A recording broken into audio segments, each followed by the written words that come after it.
Welcome to the Sage Women podcast, hosted by Melanie White and Dr. Nick Engera.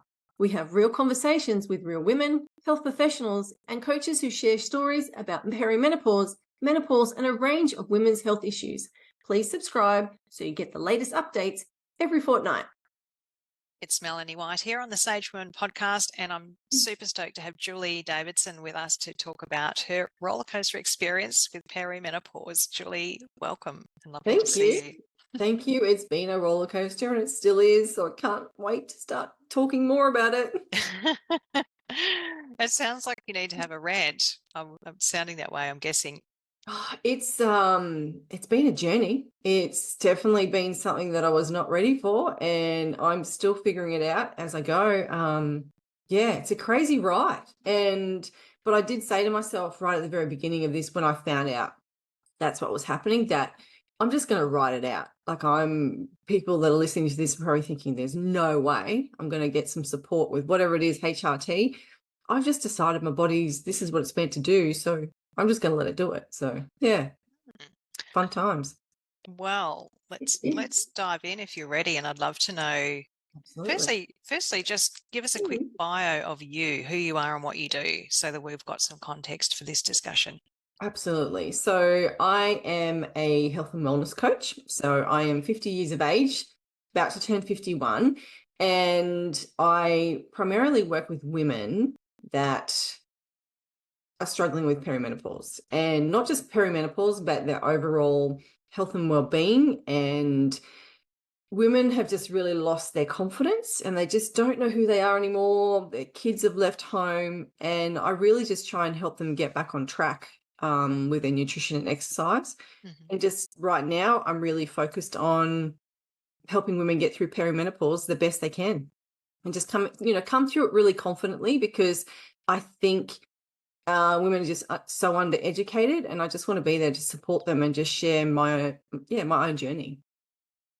And that's really important that we share stories. So that's part of our understanding and making sense of the world. So I'm really thrilled that you're here today to do that too. And just to step back a little bit in time, you have talked about this wild ride of perimenopause so far, but when did you first realize what it was? And then in hindsight, when might it actually have started? I reckon it's been a good 18 months that I've been aware of it. So I remember taking a photo of myself, actually. I was really proud of myself. I was like 48, so 2 years ago.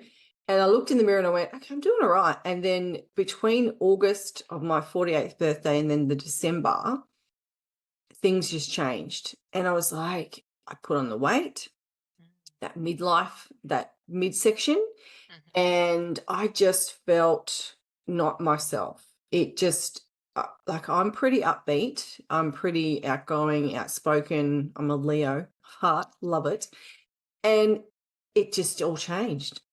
Didn't know, I was like, felt like my hormones were crazy. Probably the biggest sign is my periods started to change in ways that I wasn't ready for. So I've been pretty regular with periods. Like literally it would be a 28, maybe 32 sort of day. I'm very regimented with my cycle. Reason being, a little bit of a backstory is I've always wanted to have kids, haven't been able to have kids. So I was always on my app. So my app I've had for like 10, 15 years when they first came out. So I'm very aware. So I've got a lot of data for my cycle, so I can physically see that.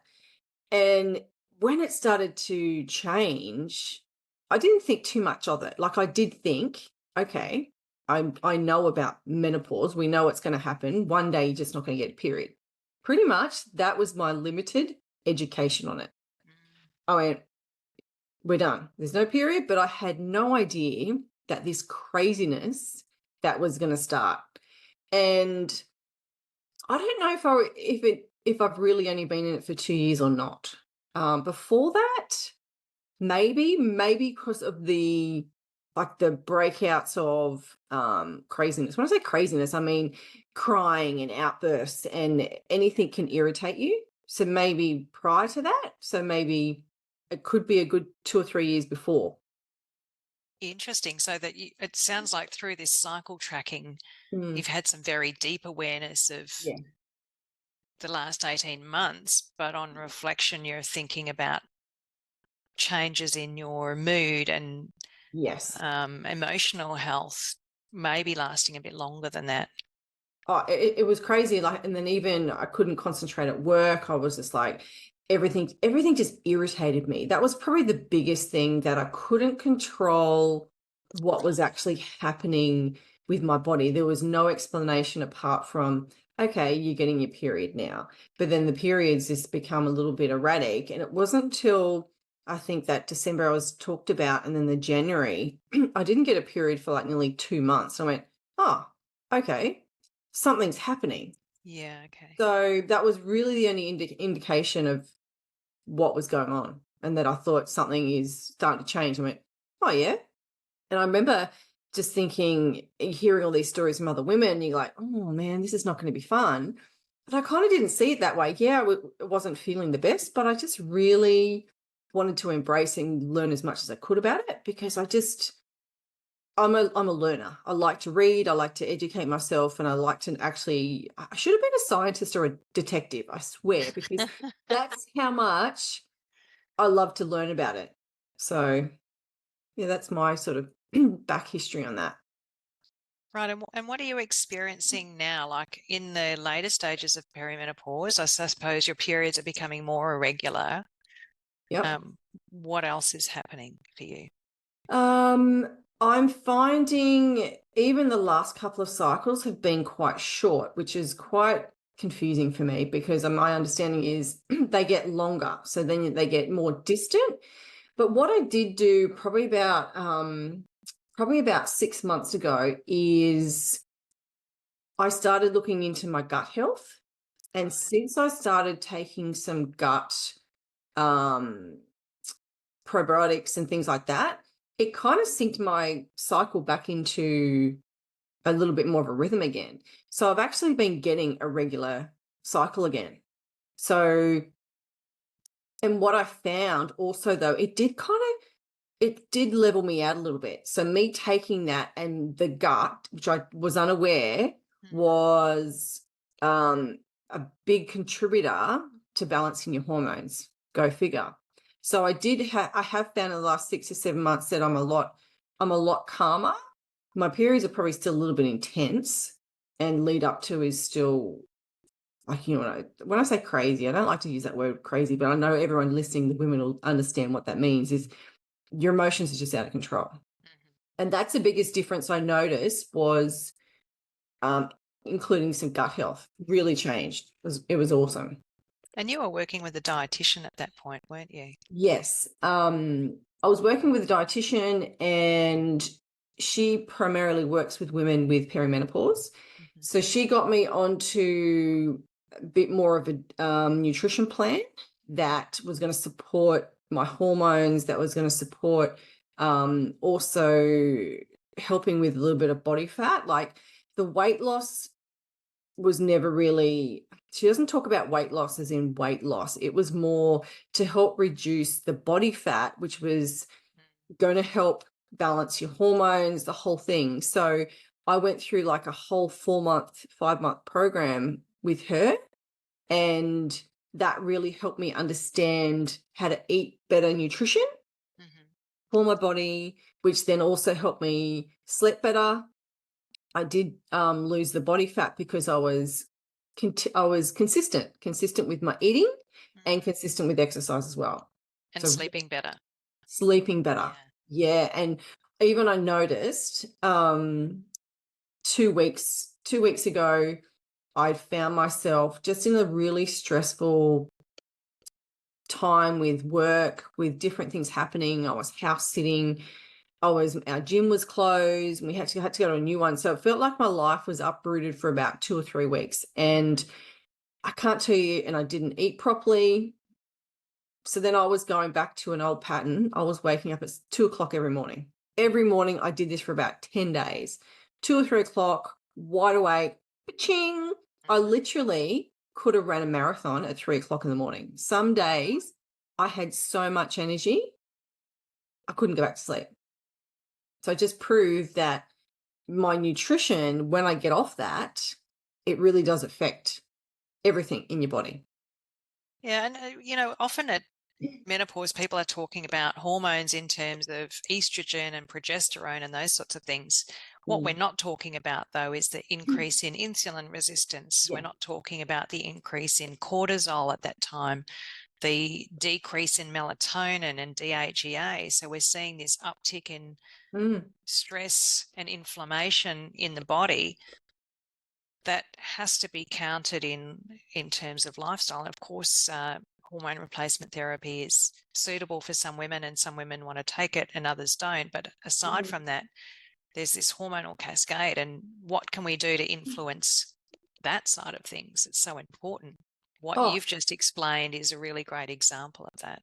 absolutely. And I've even in the last nearly a week now, I have started to wear a glucose monitor. Mm-hmm. Didn't know much about it. And as you said, I didn't, everyone talks about the estrogen, the progesterone. To be honest, I still don't quite understand what they do. Much research I've done and I've been spoken about it, to me, it's just like, it doesn't make any sense to me. But understanding the insulin and the cortisol, to me, that made complete sense and could see how that has disrupted so many different things in my life and my sleep. So a suggestion was to try a glucose monitor, which has been on it for a week. I can't tell you what the data I've got from that and how much I can see what my body's doing. So for example, before we got on here this morning, I told you I had 10 hours sleep. Mm-hmm. And I have been religiously monitoring what I'm eating, watching my insulin and my glucose and what it does in my body. And I slept like a baby. Unbelievable how that information is changing how I'm seeing things, how my own body's working. And I think what I'm hearing is it's not just the information, is that you have a tool to measure in real time the changes in your body so that you can adjust and respond. It's not guesswork. You've got some actual hard data to guide you and also keep it front of mind. Oh, absolutely. And I was never really one, I guess, if I'll be really honest, I was the wing it girl. I don't know if it's my personality or if it's just the way that I've been brought up, or I call it the Leo way. And I just did what felt right. And I couldn't figure out why results weren't happening. Whether I'm not just talking about perimenopause, I'm talking about generally in life. Mm-hmm. If you're not consistent at the gym, you don't get bigger muscles, all the sort of thing. Yeah. And since I've started perimenopause and really learning about the body, I can see how invaluable this data is. Just having that information can then help me feel better, look better, be better. And I never used to like it, but now I'm addicted to data. Like, you give me an app, and although no, I go to the gym and I still have to write in a book. I can't do the app. Can't do that. But when I hear you. Yeah. I just old school. But when it comes to my body, I have been collating so much data. It's really helpful. It's because then I can tweak, I can move, I can shift, and I can see what's working and what's not working. So tell us about some of the shifts that you've made in your daily routine to help you sleep better, in your eating, in your exercise. Like, what sorts of changes have you been experimenting with, or what sorts of changes have been working for you in those areas? Main thing, or one of the first things that comes to mind, is my nutrition. So since using this glucose monitor, for example, I didn't realize how much the foods that I was eating was actually quite sugar related. Or I shouldn't say sugar related. That's probably, for everyone listening, it's sugar is the key, right? Spiking your blood sugar, I think. Right. Yeah, spiking my blood sugar. And I didn't realize that the foods that I was having was just pushing them up. I even had a conversation, I think, Mel, with you months ago, where I said I'm at the gym and I thought I was over exercising because I was at the gym too long and I wasn't eating. But now I can see the foods that I was eating for breakfast, they were actually spiking my insulin. My glucose was going up. That was causing the cortisol and everything to rise. And I was getting anxious from food. I didn't realize that. So I've changed my nutrition to basically protein and vegetables now. And I don't spike anymore with that. So I don't have anxiety. It's quite fascinating. The other thing I've done with my exercise too is I've just started to listen to my body. So if I'm not feeling it, I'm not feeling it. I'm not going to push through. Like I had a period last week and I was a little bit bummed because I couldn't do some of the weights. I went, huh. So I just went with it. Didn't bother, but I still moved my body and just did something. So I listened to my body. This morning I went for a walk because I just felt good and I wanted to be out in the fog. It was really nice and eerie. I've also, with work, I pinpointed that I was working too many hours like straight. So working like 9 to 4. So that's a huge day mentally. Yeah. So I stopped doing that. So I start later in the morning and I finish earlier and I spread my work over 5 days rather than over 3. And I'll be honest with you, this whole dream that you're going to get everything done in 3 days, I don't know if that's going to work. That's why it's called a dream. That dream gives me anxiety. That dream doesn't let me Yeah. sleep. That dream. And actually, you know what? I like what I do every day. So why would I not going to, if I want to I'm probably going on a tangent here, but if I want to have a holiday, I can still do that. But my point is, I shifted what I was eating. I listened to my body more with my exercise. Reevaluated what I was doing with my work day. And yeah, it just made a difference. Made a huge difference. And how's your sense of control with all of this, as in feeling in control? Because I know that in the stages of perimenopause and menopause, it can feel like everything's out of control because your body is changing and doing all of these things Yeah. without your permission. So I'm just curious as to how your sense of being on top of things is now. It's taken practice and it's taken a lot of time. Like there's days where I just really hate it. I just can't get back in control. And I just think, this is insane. I just want to get to menopause. Apparently it's a lot more fun on the other side. But yeah, there is days where I don't manage. And then the days that I'm on top of it, I feel quite proud of myself and I feel confident that I can keep going. It's just the days when I'm not managing it as best I could, I just get a little bit kinder with myself and I actually tell myself, Jules, this is out of your control. Your body's doing what you're going to do. And one thing I also want to share too, part of my journey is with my cycles too, and things changing even over the last couple of months, like the cycles are up and down, not having a period, is I have a history of HPV. So if anybody doesn't know what that is, that's human papillomavirus. So yes, it's an STD and it does affect the cervix for a female.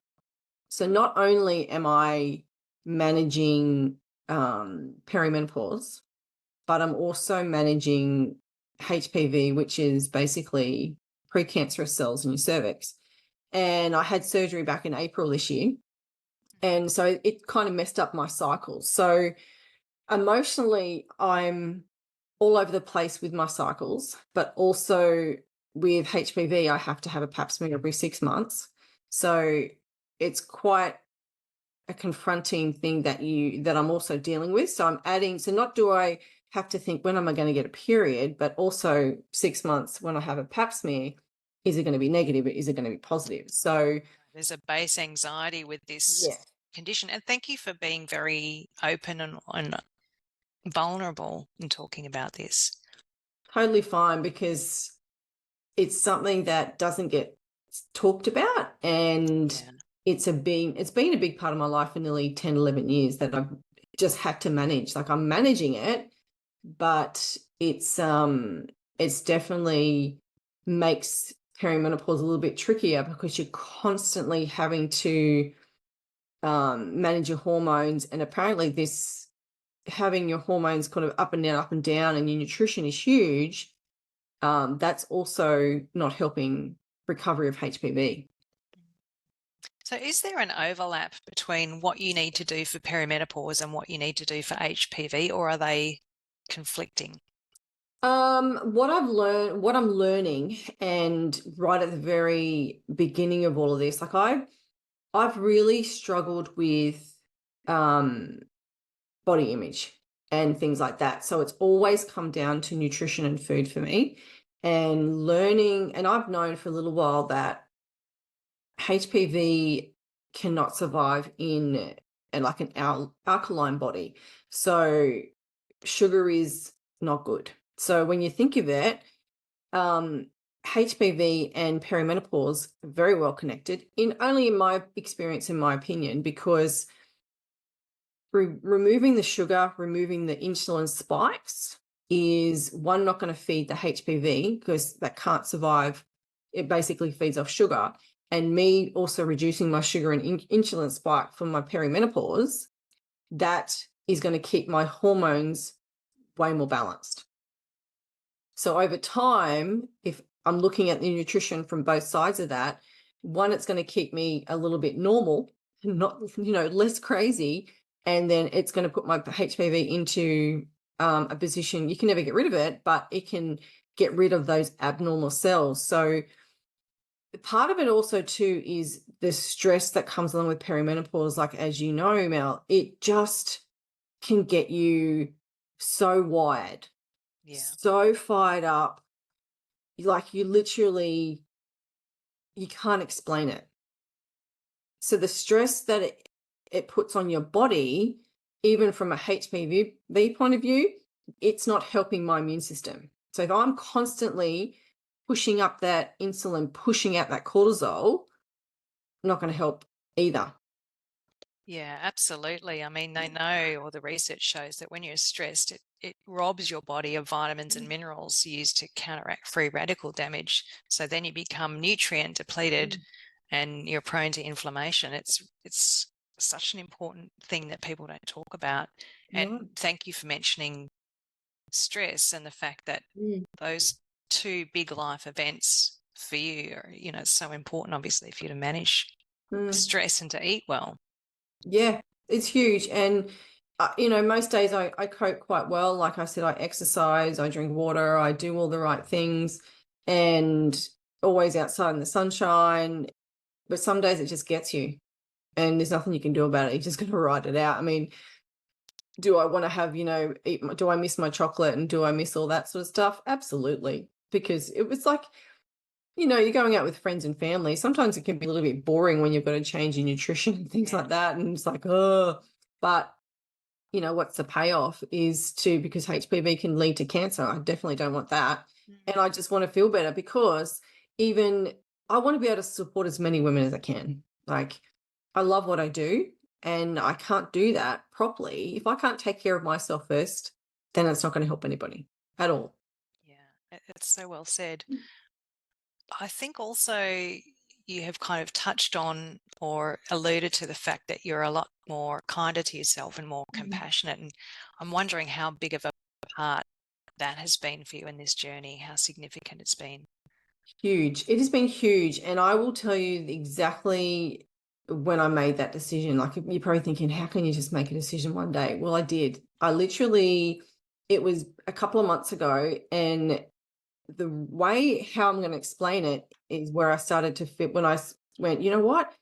I need to be kinder to myself, and I want to take care of myself. I made a decision a couple of months ago that I'm going to go grey.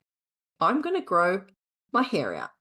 And I have never been so confident in a decision that I've made before. And the reason I did that is, I remember looking in the mirror that day and going, you know what? I think I'm done doing my hair. And I just saw a different version of myself. I Ah, literally fell in love with the person I saw in the mirror. And I went, this is me. I mean, you know me, Mel, for a long time, that I will talk and be very, very vulnerable about anything. But this day was different. I just went, it's time to take care of yourself. Why am I hiding? I have this amazing body. I have this amazing, my hair. But does it need to be colored? No, it doesn't. And it just was this day of love for myself. Might sound really corny, but it was the clearest day ever. And it's so, like, I look in the mirror and it's like, wow, look at my hair growing out. This is really cool. It's kind of fun, to be honest. It's fun. And that was the day that it changed for me. And yes, is there days that I struggle with that? Yep. But you know what? I've also noticed that those days I turn to food.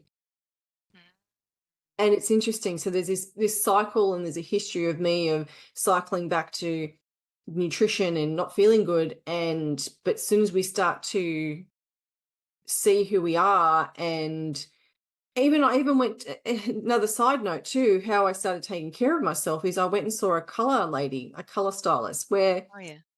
so my colors, I'm wearing this today, is what suits me. And that gave me another bit of confidence. Not that the colors were not good what I was wearing, but I'm really starting to come into me. Since turning 50, I feel like I've just grown up. Yeah, I Yeah. feel like I've just grown up. And I have a sense that you have really seen yourself. Yeah. Like really, you looked in the mirror that day and you really saw who you really are. Yeah. And the scariest part about this, though, is I feel like I'm evolving really quickly. Yeah. And I won't lie, the people around me, most of them are okay with it. There's some people that are finding it really hard because things are clearer. They know the old Jules, not the new one. Correct. And they And don't want you to change and upset their dynamic and comfort zone. People don't talk about this, but it's a huge thing, right? When you change who you are and you change your identity, which is, or reshape your identity, which is the culmination of all of this stuff, then suddenly it seems to break the spell on so many other things that have been happening in your life, and you're forced to decide, do I want to continue these relationships? Yep. Can I continue them?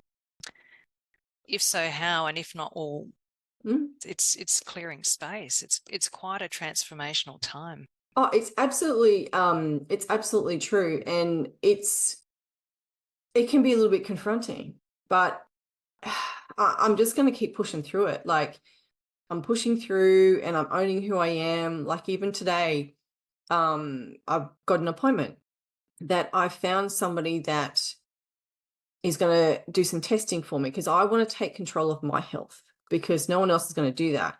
And this is a functional medicine GP that just digs deep. She supports women in their health. And anyway, I can talk about that another time. But I'm taking control of who I am, what I do, who I see, what I say yes to and what I say no to. It feels like even in all this chaos of perimenopause, you find this drive within you that you've had enough, Mm. and you just want to be, oh man, you just want to live life. Yeah. You just want to do it. And that's what I'm doing. And it's an amazing feeling. I just don't stop.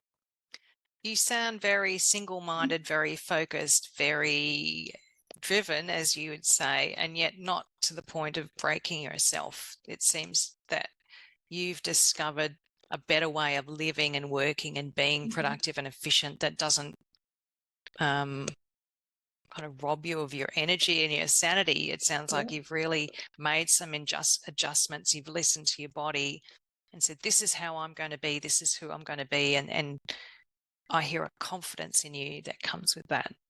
Yeah, absolutely.